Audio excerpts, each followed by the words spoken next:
Welcome back, guys. Part two, we're ready to get into these hot topics. So, our first hot topic, very popular subject, is Deion Sanders. So, he is a famous athlete in the NFL world, and he probably like in the last few years took on a role at Jackson State, and that with that role he was a head coach. So he was really bringing a lot of awareness to HBCUs for athletes in particular. And as of recently, there was an announcement that he is now transferring to Colorado, and it is a $23 million deal. So a lot of people are very upset because they just felt like, what happened? Like, we didn't think you were really into this for the money, and they just felt like it wasn't as genuine. How do you feel, Raven? Well, I feel that everyone has their own purpose of what they're going after.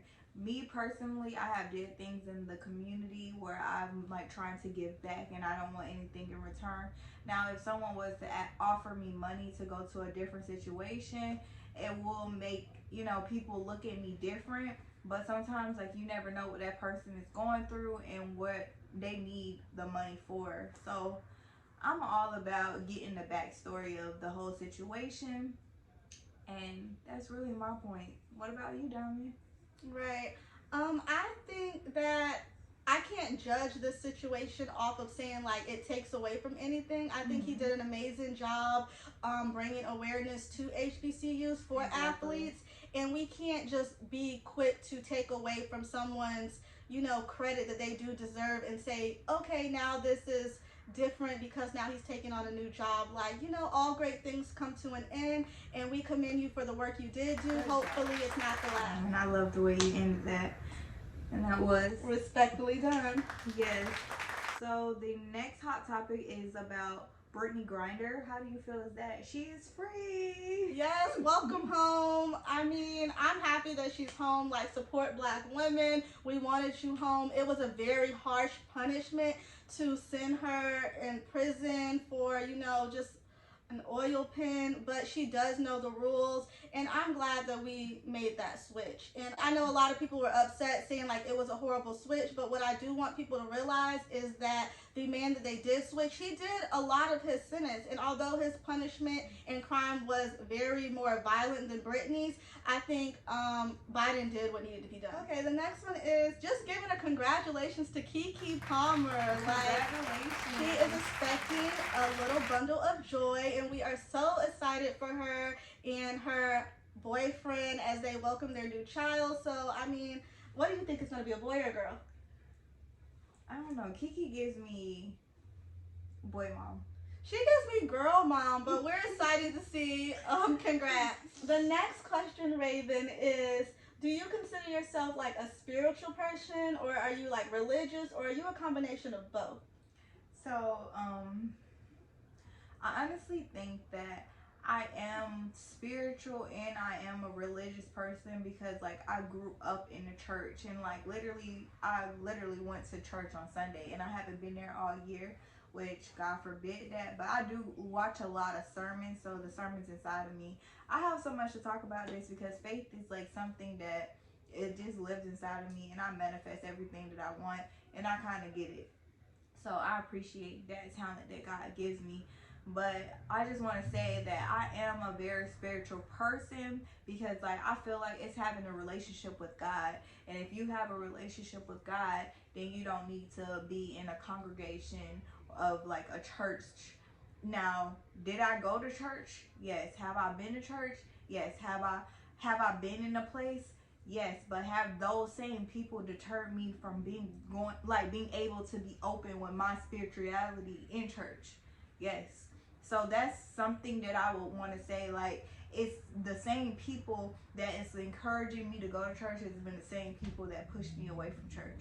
So it's I want to say that's what made me want to create a whole new relationship where it's just me and God and not another person telling me how to do it. Not telling me another person telling me how to praise God, because it's so personal that it shouldn't be another person speaking and saying, oh, you need to be on your knees, you need to be doing this, you need to be doing that in order for God to believe in you.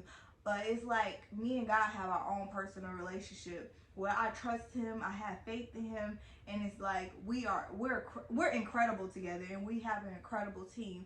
So I just want to say thank you for him, thank you for the guidance. It's like I've been in so many different like situations that he have showed me that he's a real person, and I want to say I appreciate that. And I'm like getting more into it and I'm supposed to like Oh, I love just how emotional you're getting right now. And I mean, religion is definitely like a touchy subject. And for me, I always want someone to feel respected on their stance or their journey where they are, because where I am in my journey or even my season may not be the same as yours. So that's important for people to realize when they're, trying to regulate how you should be going about things. But for me, I will personally say that I do identify with Christianity, but I feel like I'm also very spiritual in a sense. Like I believe in prayer, I believe in manifestation, I believe in the power of the tongue. And so I would love to get more into like meditation and things like that. But if I interpret, I just said this year and last year I've been more in tune with meditation, like just being quiet, listening to like music. I have Alexa and I just be like, put on meditation music, and I'm gonna say it's like really like it gives you more self love. Mm-hmm. Absolutely. And for me, I do enjoy going to church at the moment. I don't have like a home church, but for me, I love being in the sanctuary, and especially if it's a church where I'm comfortable. And so I just enjoy the praise and worship. I enjoy gospel music, but I think there's a lot of misconceptions sometimes with people believing or thinking that when you go to church, everyone's supposed to be perfect and stuff, and that's the furthest thing from the truth. They are regular people who battle with, problems and sins and fighting demons. And so, you know, if that's a place where you feel comfortable expressing your religion, you should, because God knows your heart and he will see that. And as long as you accept him into your heart, just know like it's your personal journey. So we do challenge you all to figure out, where you stand in that, because it's, are you a believer, are you not a believer, or how many things, what do you believe in? We want to know. Drop them below. Okay, and then I also have like a little bit more to touch on this. I do believe in a lot of stuff, but I do believe that the Bible was written so many times that it is questionable. So like I do believe in different scriptures that are written, but like I said, I've been in different schools where they done like kind of put stuff in my mind that had me question. It's like why is not a bunch of women like a bunch of women that is led in the Bible, or like why if you go to Africa, they're doing a whole different religion. Like it's just different stuff like that that makes you be like what's going on. But as faith, you just have to believe what you believe, and that's why I don't say that. Yes, I'm a Christian because that's what I was born, but I don't be like, oh, I'm a Christian, I expect you to do this. It's because everybody, like I said, everybody it has their own personal relationship with God, and if you work on with that, you don't have to worry about like the judgment of other people. Like it don't matter what someone else think of you. You are you, like, and that's what makes you you. So just, live in your purpose. And I have a finishing Bible verse. It says, faith is not believing that God can, it's knowing that he will. Yes. I love that. It's tatted on me. Respectfully done. We have to move on and get into what viewers want to know. A lot of you have said your questions, and so one of the questions was, please just speak on the importance of self-worth. And so I love that. Do you want to start? Well, if I may. I feel like knowing your self-worth is like contributing to your lifestyle. Like if you know who you are, you know how you want to be treated in the workplace, in your home, in your relationships, like your kid. If you know who you are, you're gonna present yourself that way. So I feel like self-worth is something that definitely comes within yourself, and like I feel like it's extremely important, and I feel like you should love yourself no matter what. If it's going to the gym, if it's eating properly, Like, it's just so many different topics that you can like really discuss about self-worth, meditation, praying to God. Like, you just have to know who you are as an individual so that you can open up different like doorways for other people to treat you as such. Right. I love that answer. And I agree that self-worth definitely starts with, you know, the way you treat yourself, the way you speak to yourself when you're having those conversations in your mind. Like, are you your biggest cheerleader? Are you supporting yourself? Or are you really like discouraging yourself? It's believing in yourself, but it's also believing that you are worthy of, you know, good and healthy love, that you're worthy of good relationships, that you're worthy of that job or career that you really have a passion for. So self-worth is also like, you know, believing and saying it, and just, you know, being kind to yourself and giving yourself that grace that you need in times where you know, maybe might slip up and maybe you made a mistake, you know. But self-worth is an everyday process, an every year process. So to our kings and queens, I hope you continue to grow and know that we are here on the process with you, and ask more questions if you want us to go deeper into that subject. So this one is what a viewer wants to know. Well, he really wanted us to touch on how some men need the same requirements as women. They want massages, they want to be cuddled. So men need love too, Craig.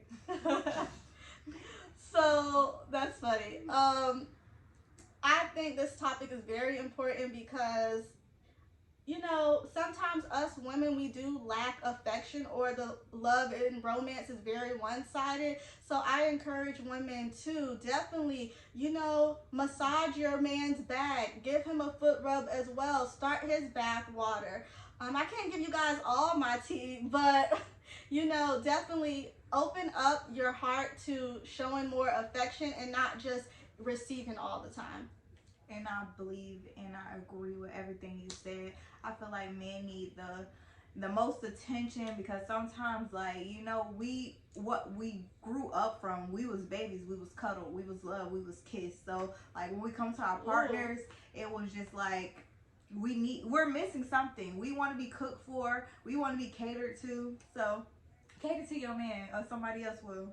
Period, sis. Right, and I agree, because sometimes men be like, nobody will love me like my mother, and they always gonna refer back to their mother. They do.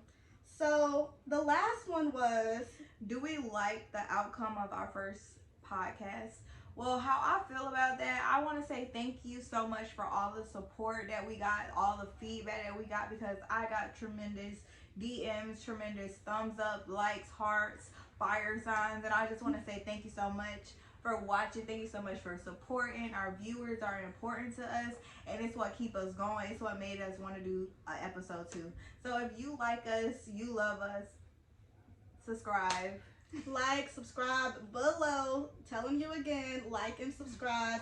But thank you so much for watching episode 2, and that was Respectfully Done.